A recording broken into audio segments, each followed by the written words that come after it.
Welcome to Sports Connection. I'm Darrin Joins, Williamson County Schools Athletic Director, and I'm here with my co-host, Tate Mathews. Tate, I want to open up today by just asking you a question. Can you count to 6? I can. Well, let's 1, Brentwood volleyball, 2, Nolensville volleyball, 3, Ravenwood soccer, 4, Brentwood girls cross country, 5, Summit High School, 6. Bubba Derrick and Fairview with the first team state title in the state duels. I feel vindicated, Tate. I've been predicting it. You have. 6 state titles and Fairview's first, and they may get another one. So let me get this straight. You're telling me 6 state titles and we haven't even started spring sports yet? It's outrageous. Hey, mid-state, we got this. And Tate, I didn't, because I don't really want to, we're on the same home team here. I didn't want you to count to 7 because 7 would be the number of times Tampa Bay's Tom Brady has won the Super Bowl. That was in honor of the Super Bowl last night. This is Gronkowski and Brady last night out on the bay on the 40-foot Donzie. That was a tail kicking. I've got a feeling Gronkowski may still be up. He's something, huh? Pretty exciting. He was so excited like a little kid when he scored those 2 touchdowns. It was cool. Oh, it was real cool. Great game. And how neat was that? Brady knew it was important to get him down there, and because of what he brought to it. You know, he's not the Gronk of old, but still a great blocker on the line. And then when it was time to make big plays, he did. And the guy's just unbelievable. I mean, do you just look foolish if you try to argue that he's the GOAT at this point? 7? He's so much more ahead of everyone else. The next person is third. And here's the other thing. He now has 3 more Super Bowl wins than anybody else. He has won 70% of the Super Bowls he's gone to. Incredible. You know who I think is second? But really they're third because there isn't. He's so far ahead. It's Joe Montana. Yeah. He was on some great teams. But yes. He was tough too. Joe Montana's. Well, but then if you're going to say that, then, the guy that always gets left out, he's got 4, right? Bradshaw. Yeah, that's right. Nobody ever says no, he's up there too. He's become like, what do you call that, a caricature? He's kind of like Bill Walton, but I like Bradshaw better. Yeah, of course. How could you not? Unless you're in the Pac-10. Let's get back to And by the way, congratulations to you and Lance. You all picked it. I did not. So that's the way it goes. You all sometimes. are the true football experts. Let's get back to Coach Derrick in Fairview. School's first team title. Also, Pete Miller and Summit in the AAA division. They end up finishing third, and really, they were pretty darn close to winning that thing. They end up getting beat 41-37 to the eventual champion Cleveland, who beat Wilson Central in the final. I think it was 39-28. So we were pretty close to having a couple, but certainly great season, dual season for Summit. They had 1 loss all year, too. Cleveland? Fairview. Wow. In the regular season, yeah. Fairview's legit, man. And it was so doubt. exciting. I ended up watching both. I went out to Independence first and watched Summit, and then I traveled over to Nolensville, ate at Highway 55. The burgers there are pretty good. Good place. And then watched the championship of AAA, and I'm telling you, it was electric in there. It was pretty funny because Clevenger had a big pin. It was 25-16, and he was barely hanging on against the Iron Sheik. If you can get this, Anyway, they were battling. Guy was bigger than him. I kind of thought of Iron Sheik's not really good. It's more like the Andre the Giant compared to him. He's so much bigger than him. Yeah. And he was just hanging on. And then he gets to period 3. He's a little fresher. He gets the pin. It makes it 25-22, which was huge. Huge. And then Mark Reeves comes over because I was pretty excited for him. He goes, "You thought basketball was exciting, didn't you?" It was pretty funny. But I'm telling you, it was awesome. The "We Are Fairview" signs, it was great. It really was. So exciting for Dr. Jones out there. Ricky Jones, talked to Ricky Jones afterwards, the AD, and Coach Jones was a little emotional, by the way. Afterwards, he was talking about, hey, I graduated from here. I never thought this day was, maybe I was going to see it. And for us to win it really meant a lot to him too. And Coach Derrick handled all that very well. And Coach Hughes was down there. They may not be finished. I think going in, people thought they had a better chance to win the traditional title, which takes place next week in Chattanooga. So it could be like that old Mr. Cardwell used to say, it's like a jar of olives. It's hard to get that first one out, but once you do, buddy, they just come pouring out. So it's a good analogy or a good comparison. I like that. It may happen. It's huge, man. And you know, Coach Jones, Mr. Jones, Ricky Jones, he's a Fairview guy, man. So, you know, I'm sure he was emotional. That's neat. And he's poured a lot of his life into Fairview High School. So very cool. And you know, I mean, you can just go on and about all the neat things about it. But the way they've built it, I think that's the coolest thing. Started from nothing, you know, and it was literally Coach Derrick just going into the lunchroom and begging people to wrestle. And they weren't very good at the beginning and just kept, you know, one foot in front of another, and then they finally make it to the state tournament, and then they get runner-up, and now they come back and win it. Very cool, man. And the thing I love about it is when you name those names, Clevenger, one of them, you start naming all those names, so many of them are dual sport guys. I love it, man. Riley Bennett. Dominating at 138. Didn't seem to hurt him, did it? No, didn't hurt him at all. Didn't hurt him at all. And it just makes your overall program, athletic program, stronger. It's really cool, man. That's a big deal, man. You know, again, that thing is. I think it's been a program 15 years, and again, it started from nothing. So, congrats to Coach Derrick. That's a big deal. And like you said, man, and you can see it. He was happy for the school, for the wrestlers, the community. It's neat to see a guy like that. It is. Get the first championship. Tate, this week's gym. Again, you alluded to this. They'd never been to the state duels. 2018, their first appearance, they finished third. 2019, semis. 2020, runner-up. And then this year, champion.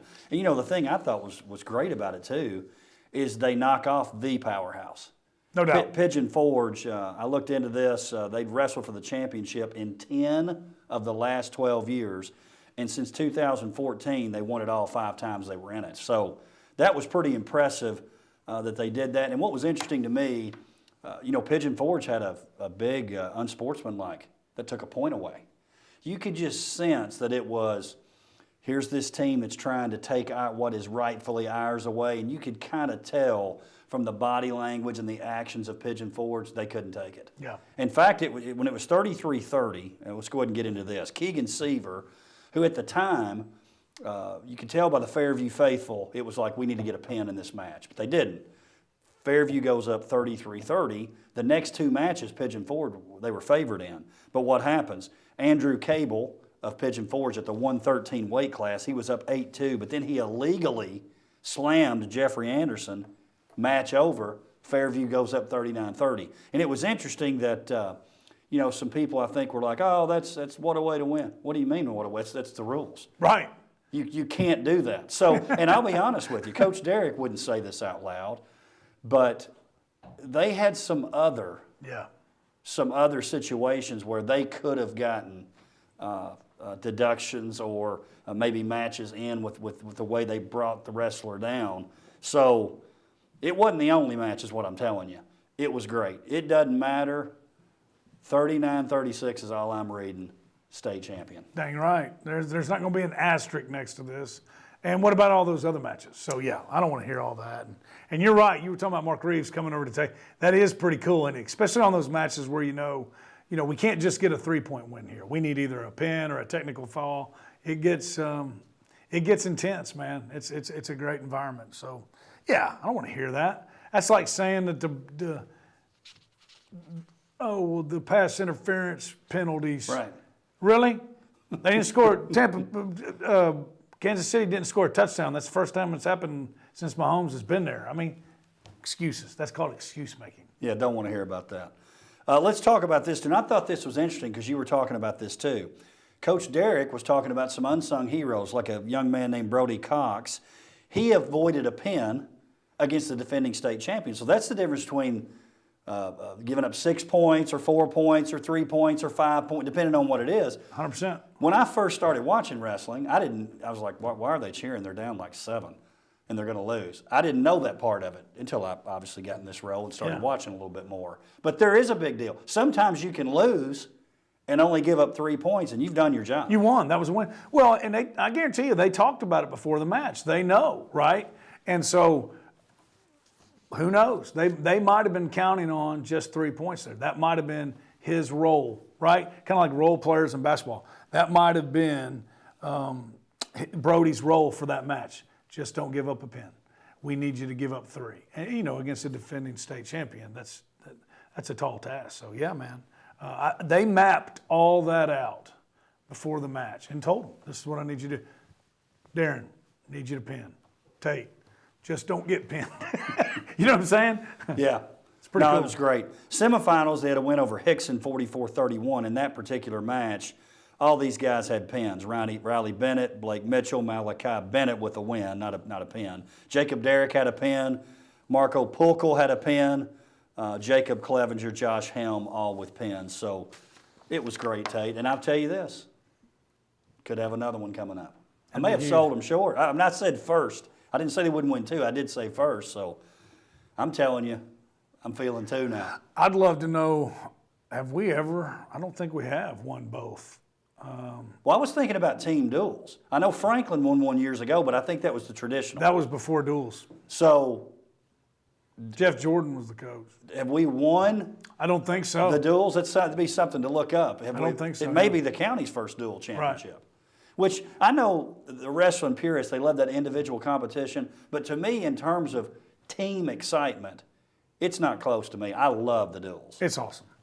And they've changed it. You know, when they took, back when Franklin won that state championship, that was when it was just the traditional and everybody was together. There was no small, there was no large, there was no private. They were all there. Hauser Rice, state champion. It's like Kentucky basketball. That's right. There is one winner. When you win, you won it. When Hauser Rice was the state champion at 171 for Franklin, he was the only 170. You know what I'm saying? He was the man. Yeah, that's neat. Let's talk a little Summit. Again, Coach Pete Miller, they defeated Oakland in the quarterfinals 43-20. We talked about that semifinal loss. And in fact, in that match, they were up 19-18 after a Luke Justice decision at 170. So that one came down to the wire. I thought it was pretty cool how they responded. They come back and have to wrestle for third place. They win 45-25 over Science Hill, won 5 of their final 6 weight classes, starting with an 11-second pin. Ty Garber at 220. I was just thinking, I wonder if I could Did you see that? No, I was watching Fairview. Gotcha, I'm just wondering if I could make it 12 seconds. Ty, if you're out there, well, no, I don't want to do that. No. It'd probably be more like 6 seconds. That'd be a great fundraiser. Well, I'd circle it up a little bit. Dude, now that's tough, man. 11 seconds? Golly. That's literally like, toot. It's over. It's over. Hey, Ryan Smith at 285 had 3 pins on the day. I believe he beat the number 2 ranked. I think the guy from Oakland might have been ranked 2 in the state, and he pinned him in that first match. So congratulations to Coach Miller and Summit as well. And Coach Miller and Coach Derrick and all these wrestling coaches in this district, they're into it. We are climbing in wrestling. We really are. No doubt about it. And I was going to say that. It seems like we're starting to close the gap a little bit on Cleveland. Coach Miller knows the playbook. He's from Cleveland, his dad. But the deal is you got to get them in there.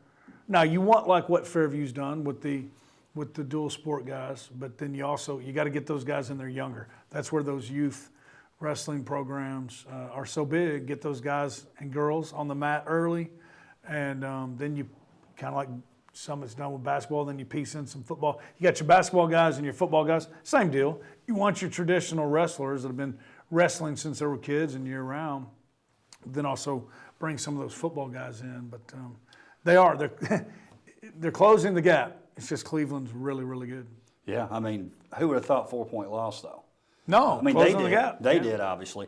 It won't be long. It won't be long. Let's talk a little basketball now. We'll start with girls basketball in 11 AAA. Brentwood and Page atop the standings at 10-3. Brentwood does have 2 wins over Page, so any kind of tie, Brentwood wins. Summit still 8-2. They've got 6 games in 9 days. Ravenwood 8-4. Spring Hill 8-3. Ravenwood knocked them off this past week.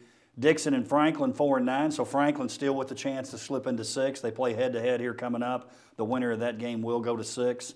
The loser will be 7th, and then Indy Centennial both at the bottom with 1 win. A couple of games that I want to mention, Brentwood 68, Page 52, and then Brentwood in the Battle of the Woods 62-51. 2 big wins for Brentwood last week. Again, 2 wins over Page, which could be a factor if there's a tie. Congratulations for Page, by the way. On the night they lost to Brentwood, Mackenzie Cochran, Lily Wilkin, both recognized for scoring 1,000 points, and they're juniors. Right. That's Good luck to everyone else. They're going to be way past the 1,000-point mark. But those are congratulations to them. Also Spring Hill, we were kind of like, is this for real? They're obviously much, much better, but I think, as we can see, it's starting. The other 2 are starting to separate themselves. Those were 2 really big wins from Brentwood. I think Coach Thrash has got them playing really, really well right now. He does. He does. I feel like Spring Hill is eventually going to be 5th. Yep. I feel like Ravenwood, they beat them this week, that they're going to slip past them. In that Battle of the Woods game, Osgood with 22, Chloe Wampler with 11. Ravenwood is really impressive if you think about it for them. They're in that game all night long. I had a great chance to win game 1 when they played. Lexi Erickson, 19, Mary Prestigard, 15, Elizabeth Flynn, 11. No Reagan Grimes that night. And don't think that wouldn't make a difference if she played.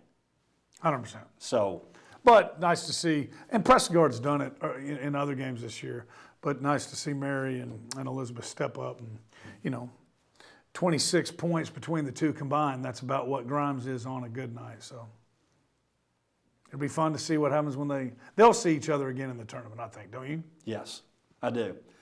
Franklin High School, Coach Johnson and the Lady Admirals, they have won 5 of their last 6. They defeated Independence 55-25, and then in the Battle of Franklin, the WCTV Game of the Week, they win 63-38. In that game, I thought it was pretty neat. They got a lot of players playing. Kate O'Neill only scored 12 only, but she didn't play much. Right. Coach Johnson did a good job of subbing out, letting some other young ladies play. Dylan Garner, who's really going to be Kate's replacement next year, 12 points, 7 rebounds to lead the team. Brenna Swiger with 10, had a couple more players with 9 points each.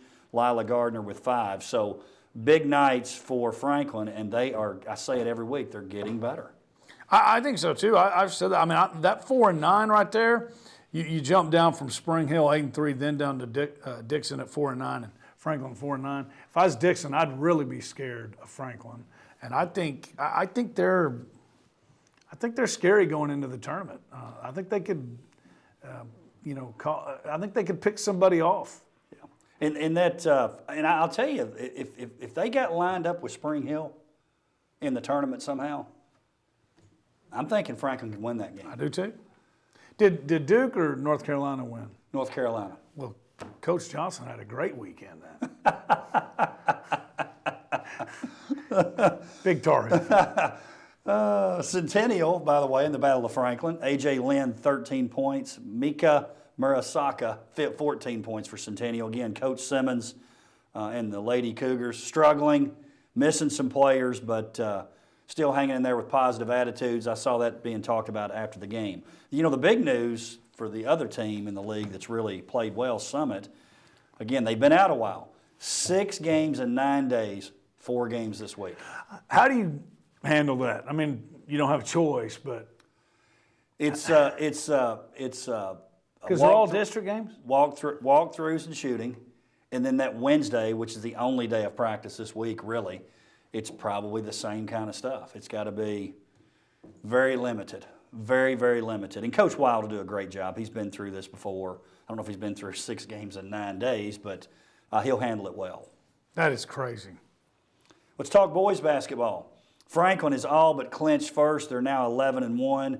Ravenwood and Brentwood, 10-4 and 9-4. Brentwood owns the tiebreaker after a win in the Battle of the Woods. Now they've won both Battle of the Woods matchups. Page at 8-5. So pretty obvious right now that's going to be the top four. Summit 5-7, Independent 6-6, Centennial 6-7, Dixon Spring Hill 2-11, 0-12 for Spring Hill. So unless something strange happens, Page is going to be fourth. And really, they still have a shot for third, too, if you look at the schedule. So it's shaping up a little bit, Tate. It's shaping up. Yeah, and I guess with the win over Brentwood, they could, if that comes down to a tiebreaker, I don't know where that would play out. But, yeah, they do have a chance of passing Brentwood. You have to look at how they did against the other teams. Well, Brentwood has beaten Ravenwood twice. So Page is going to have to beat Ravenwood. They play this week because that would be 2 wins for them. That's how you, so it's head-to-head. It's total record. It's head-to-head. Then you go from top seed down to bottom to see if you can get a tiebreaker. If you can't, then you coin flip it. So a lot to be said in terms of 2 through 4, how that's going to shake out. Speaking of Page, Brentwood, Page with the 73-66 win. It was not only their first win over Brentwood since joining 11 AAA in 2017, but the first win since 2005. And did you see where not only Coach Howard, but a couple of assistants are Brentwood grads? Oh, 100%, yeah. Jack Montague, Matt Bonds. Matt Bond, yeah. All D. King guys. That's kind of like what everybody's doing with Saban, right? You can't beat Alabama. Let's go hire their people. Is that kind of what Page did here? Well, if they've got a video analyst, yes, then it's exactly that. I mean, I think those guys were all friends, but yeah, that's pretty neat, isn't it? It is. Hey, I saw Montague playing a couple of years ago over at Franklin. He looks like he could. He and Glover were going at it. It was pretty awesome. He looks like he could still play. He can still play. Loved watching him play, man.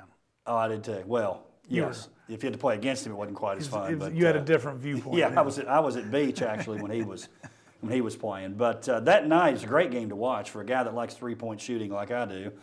27 threes that night. It was raining threes. Brentwood had 13. Page had 14. John Winley had 7 threes for Brentwood. But the thing that stood out to me with Page that makes it tough, they had 8 different players hit a three. So I don't care what kind of defense you're playing. When 8 different guys hit a three, it's going to be difficult to guard. Correct. 8 guys. That really stood out to me. You can win some ball games like that. This Page Brentwood thing's pretty interesting. You know, and also when you live by the three, die by the three, right? Sometimes if you've got that main guy, but eight people hitting threes. Makes it tough. Page really plays well at home, which is where that game was played. Jaime Hernandez with 13 points to lead Page. Winley with 27. Griffin Burke, again, he's a stat stuffer, 21 points, 8 assists. Page also defeated Spring Hill on Friday, 72-60. Brentwood battled the Woods, we mentioned, 62-51. It was 28-27 halfway through the third. Then Griffin Burke shows up, hits a three to start a big 15-4 run, and hits another three to end that run. After that, it was pretty much Brentwood holding on for the rest of that game. And did you see what Davis White did? Well, he came in and does what Davis White does. That's what he does. He steps in like he stepped in football, like, Granzow's out, it's over. It is. Yeah. What'd he go, like 13 for 15, 15 for 17? Crazy. So that was a big win for Brentwood. Oh, it was. It really was. I mean, so obviously any time Battle of the Woods. Timing, I don't know. They needed that, I feel like. And I think that's a little scary too. 10 points and 3 steals for Davis White in that game. Ravenwood on that particular night, Nick Dang was 17 on 5 threes, Lee Millette 10. Ravenwood went on to defeat earlier in the week they defeated Summit 73-61. Final game I want to talk about, Tate. Actually, there's a couple more to talk about, but I do want to talk about Battle of Franklin, Natchez High School Tribute Night. It was pretty cool. I know you guys were involved in that and helping them with the uniforms. Coach Justin Anderson, assistant coach there at Franklin, had a lot to do with it. But basically, Natchez High School, before integration, they were separate from Franklin High School. But if you took those students that went to that school, they would now be zoned to Franklin and or Centennial. So on this particular night, they wear the throwback uniforms. In the future, I'm sure we're going to have guest speakers and guys handing out the ball and doing all that kind of stuff. But it was a pretty neat start to what I think is going to be a great tradition moving forward. 100%. They've already said they're going to keep it going. You won't say it, so I'll say it. You were a big part of starting this when you were the basketball coach at Franklin. I think, you had a lot of the vision for it. It's very, very cool. Very cool. And Coach Anderson, Coach Tigert, and Coach Jeremy Moore would tell you, I think, safe to say Anderson really threw this on his back. He did. And did the legwork on it, and I think he did a great job. They matched, they got a team picture and matched the uniforms exactly. Franklin wore the blue and gold shorts. That's right. And Centennial wore the gold with blue shorts. Hate that it was in a pandemic year because I think more people could have been involved in it, but very, very cool. I think the kids really liked it, and they also got to learn a little piece of history with it too. So great event, and as usual, even though the records don't really reflect it, great game, like most time whenever you get Franklin Centennial together. So Franklin down early 10-8.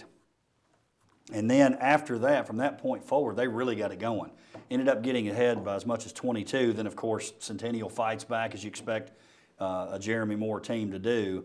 But Franklin really played well that night. I thought it was one that maybe it would end up being a little bit closer than that than the final, even though it was very competitive.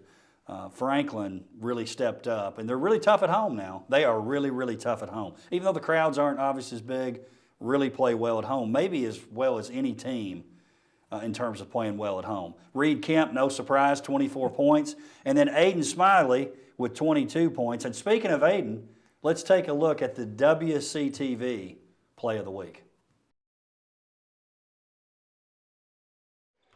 Long finds the lane. Look at that. The finish, Aiden Smiley. Don't look down, Michael Williams. I was looking down at my roster, and Paul Brees had to clean up after me. I'm the Aiden Smiley of broadcasting. Bevan misses the three, but Smiley there to clean it up. Now you got to see it To firsthand, clean Michael. up. That's right. Aiden Smiley, the human pogo stick, comes out of nowhere. Man, he's an athletic dude. He does some things that nobody else on that team can do. But got up, put it back, as they were talking about on the broadcast, kind of like Coach Brees there for the putback. This team knows their role, man. Reed Kemp leads it in scoring. Thurman leads in assist and rebounds, and what a great teammate he is. Smiley's a great teammate.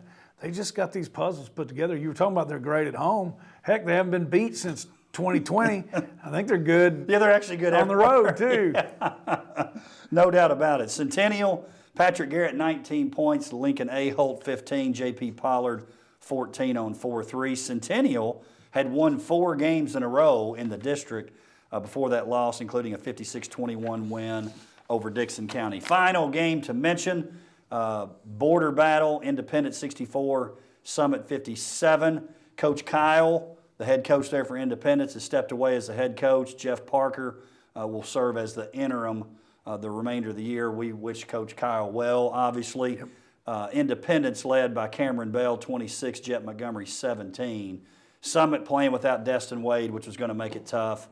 Wirtz had 17, Andrew Smith, 13. There's some talent on that Independence team. No doubt.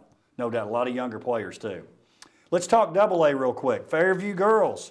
Congratulations, Coach McGowan and Fairview. They clinched the regular season district championship with a 41 win over Creekwood. Kelsey Gossage, no doubt MVP. Just go ahead and we've already talked about that. She's the MVP of the league. Forget the there's voting. going to be. She's the MVP. We're going to boycott, picket, something. Coach McGowan's Coach of the Year. She's MVP. Go on to the next vote. Big game winner at the buzzer. 12-1 in district play. 2 wins over Creekwood. Very, very impressive what they've done. Yeah, I don't think they have 2 wins over Creekwood in school history ever, right? Maybe been the first for the girls girls team. Yeah, you know what I'm saying? They might have been. It's huge. On the boys' side, a couple of tough losses for the boys. Losses to Hickman and Creekwood last week. Still 3 games up over third, so they're not going to finish first, but they're not going to finish third either. Nolensville, their girls 6-2 in the district. They had wins over Murfreesboro Central Magnet. then a 36-24 loss to Community. Still on top of the league standings. They're going to be fine. Still looks like they're going to finish first. Nolensville boys now 4-4 after a couple of tough 4-point losses to those same two teams. They're now in that position of battling for 3-4, but I still say, like we talked about before, come tournament time, I expect to see them in the championship. Them and Magnet, you think, probably? I think so. I really do. Or Community, depending on how the bracket ends up. I just think they're going to win their semifinal game. I do too. They're tougher. It'll be fun to watch. Let's talk about some games this week as we wrap up. A couple that when I looked, I was like, these seem like big ones. Nolensville at Marshall County. That's a big one for the Nolensville boys. The girls, I think Nolensville's going to dominate. And then Page Ravenwood. That's a big one on the boys and girls side. We're going to know a lot more after the standings after that game's played. Yep. I think you got any predictions or not in the prediction business today? No, I'm not going to do it because I did so well with predicting Fairview to win a state title. Oh, that was big, man. And Tampa Bay to win. So I'm going to. I just didn't see that one coming. That's the way it goes, Tate. I know. You win some, you lose some. That is a fact. Who won the football standings? We're short on time. So you're saying a full season, it says more about your knowledge. One game could be a fluke, right? No, I mean, hey, I was wrong. Flat got embarrassed, but that's okay. If you're gonna hey, little side note: as impressive as 7 wins are, a friend of mine responded. 7 championships, world championships for Tom Brady. He's still 9 world championships behind the nature boy, Ric Flair. That is definitely a morsel. That's a Mathews morsel. Might want to cut that out. We got to bring that back. Tate, thanks for being here. Yes, sir. We appreciate you joining us for Sports Connection, and we'll see you next time.